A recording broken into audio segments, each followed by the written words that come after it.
So आमच्या घरी आई कसं सगळं नीट मांडून सजवून आवरून ठेवते. गव्हाच्या पिठाचा डबा वेगळा, ज्वारीच्या बाजरीच्या पिठाचे डबे वेगळे, तूर मूग मटकी हुलगा या कडधान्यांचे डबे वेगळे, सगळ्या डाळी वेगवेगळ्या, फ्रेश पालेभाज्या फ्रीजमध्ये, त्यातही सोललेल्या लसणाचा डबा वेगळा, वाटून केलेल्या मसाल्यांचा वेगळा, कोथिंबिरीचा लाड वेगळा, पापड्या कुरडया सांडगे असं उन्हाळी खान सामान वेगळ्या डब्यात. पटकन हात घालून घेऊन खाता येईल अशा पदार्थांसाठी वेगळा डबा. मीठ तिखटाची पूड मिरे जिरे मोहरी वेलची यांचा एक व्हॉट्सअप ग्रुप केल्यासारखा एक डबा. मन असं आवरून ठेवता आलं असतं ना तर फार बरं झालं असतं.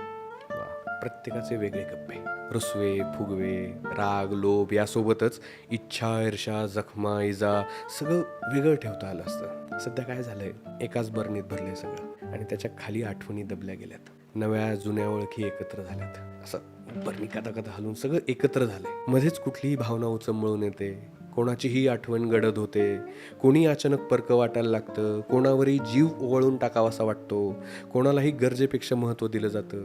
लायकी नसताना असं करून नाही चालायचं. आवरायला घेतलंच पाहिजे.